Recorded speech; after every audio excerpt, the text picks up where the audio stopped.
So it doesn't actually matter how I look, but things haven't been working right for me lately, and I just wanted to do a Shabbat lighting because trying to keep the traditions alive. But yeah, this is not gonna have a happy ending.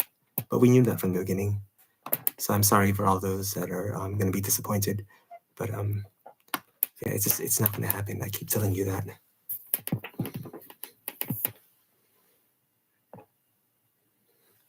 Hello.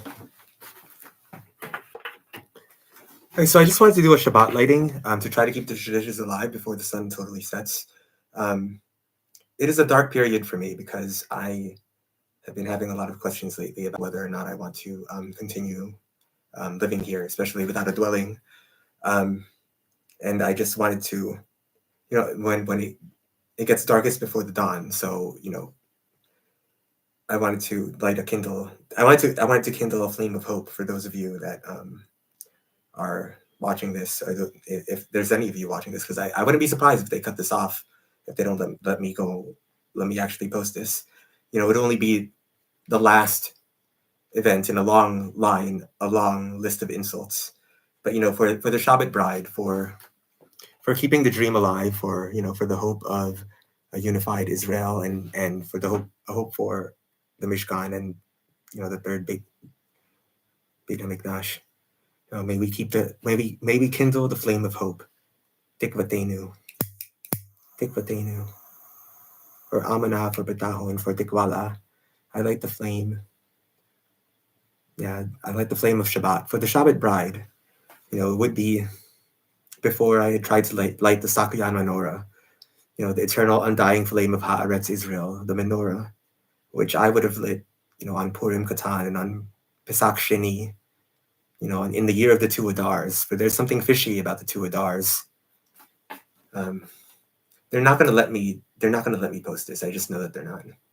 But I'm gonna try anyway because I dreamt of a world where there was no more war, where the age-old feuds between let's just say Isaac and Ishmael finally were put to rest. Not by someone of Sarah or of Hagar, but someone of Kitara, because she never met Sarah and she never met Hagar. Sarah was already buried, and Hagar was already long vanished by the time she came along. And so I think Hashem does things for a certain reason. Like like Yosef, and selling Yosef to the Egyptians, by his own brothers. That was not an easy thing for him. That was very, very painful, very, very difficult. But he still persevered. And maybe if the world is kind, I will persevere through this. If I actually get the love and the support that I need, to actually continue, because this right now is not sustainable. I'm a prisoner, and what's worse about it is that I'm not getting the things I need to actually survive, to continue going on living. Like, everyone needs to have a family. Everyone needs to have, oxygen and food and love and sustenance and stability and security, things that I've never really had in this life. And so, I may not have passed all the things that I had to do in order to be with someone, all the things that I had to do in order to, to have love in my life, to have a family. But I forgive myself for not being normal, for not having everything that you have, for not having, maybe for taking certain things for granted. But they were challenges that were given to me, as and things that I have to deal with as a disabled person, and just like things I have to deal with as as an atypical, which is just anyone who doesn't have a neurotypical brain. Like, I can't do certain things like you can, but I still rest in I still comfort myself in the belief that Hashem created me for a reason, that I do have a place in the world, regardless of whatever disabilities or lack of social functioning or whatever that I have or don't have. I would still like to think that someone loves me, that there is a person out there that does, and that most of all, that Abishter loves me, that yeah, Hakadosh Baruch Hu created me for a reason, even if people don't want me to fulfill that reason, or just have various just prejudices against me. Like, I'm never going to appear the way I want to appear. I'm never going to appear the way you want me to appear, but I will. But I hope that one day I could at least have pride in myself, in that I could at least be proud of one thing, which is, that I at least showed up for my family, that I at least tried to help them, that I wasn't selfish and I didn't try to put them through unnecessary pain and put them through all these tests and challenges where that they could never possibly meet, they could never possibly like succeed in, not without help, not having to do it all alone.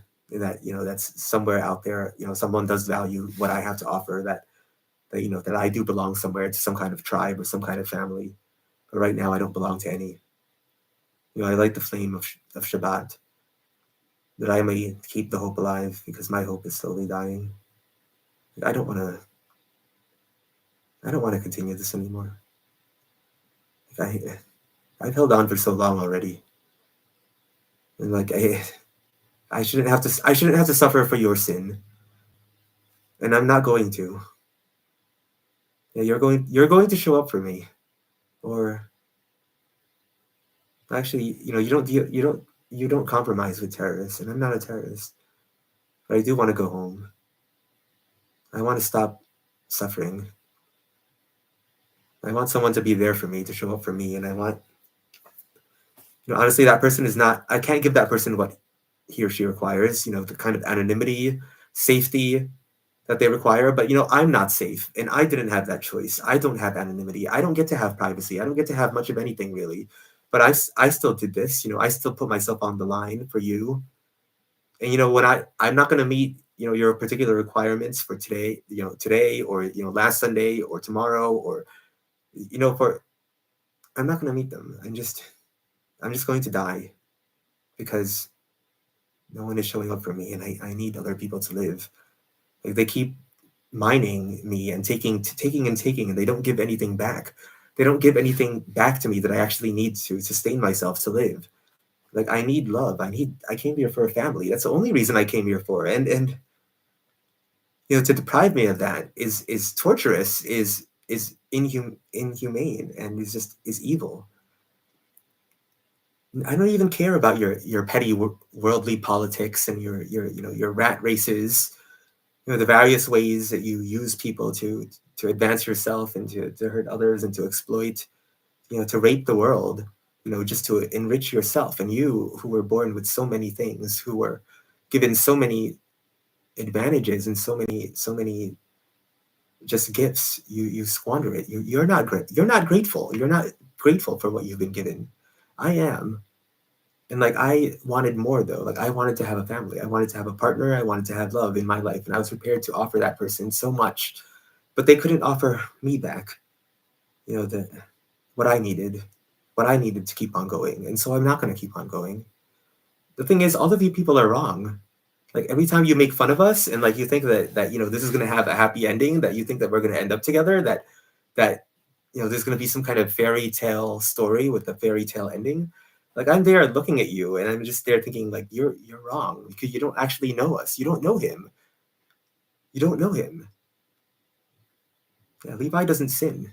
He hasn't in 3,000 years, and he's not going to now. And I don't want to keep on doing this anymore. Like, it hurts me to be desecrated so much, and to have my name sullied, and just to not even want to be this person, however temporary it may be, and however short his mortal coil may be, because it will end soon. Like, I dreamed of a world where people could have something more. I dreamt of a world where there would be peace between Palestine and Israel. I dreamt of a world where the Mishkan would be constructed, and where the Mishkan is a prelude for something. To sum it up, it's a prelude for the Beit HaMikdash, the third one, which I had wanted to build in this lifetime with this generation of people. But so many people are getting in the way, and so many people are interfering, and I can't even do the smallest thing, which is to be able to say goodbye to my love, and be able to maybe even just kiss him, or even just once, which I've never been able to do in this life. I've never been able to hug or kiss him. And so all of you people are wrong. Like, you have chosen Pharaoh over Moshe, and I weep for this world. But it's not my sin. It's not. I shouldn't be the one being punished for it, and I won't be. So to my love, I just want to say, Aniyo Avata, Mahagita. You know, maybe one day in the next life we'll be together again. But till then, carry on. Shalom alaikum. Shalom. Assalamu alaikum. Mahagita. Yeah. Goodbye. So I just wanted to do Shabbat lighting to try to keep the traditions alive before the sun totally set. Yeah. In the next world, then, maybe then we'll be together, my love. I'll be waiting, or rather, I won't be, since it'll be someone else. It'll be someone else. And you, Avata. Goodbye. Goodbye. I declare this temple duly closed. I mean, it was never really a temple with how violated and sullied and just desecrated it's been. But actually, this is a white flame, and I'm surrounded by white, and I, at least in this very moment, I banish all the spirits. I fill it with light. Ein Safor, light unending, ilaw namom. Let there be light. Ein Safor. Let there be light. Bereshit bara Elohim. Eloha demera nini. Eloha demera nini. For Mashiach ben Yosef and Mashiach ben David, and for Yeshua, my true king, who taught me the meaning of Bidul. Yeshua wanted me to have shalom, and I will have it, in this world or the next. Shalom alaikum. Mahagita, Maharlika, Mahalagaikao, Palakit. His love endures forever, forever. Shalom alaikum. Shalom.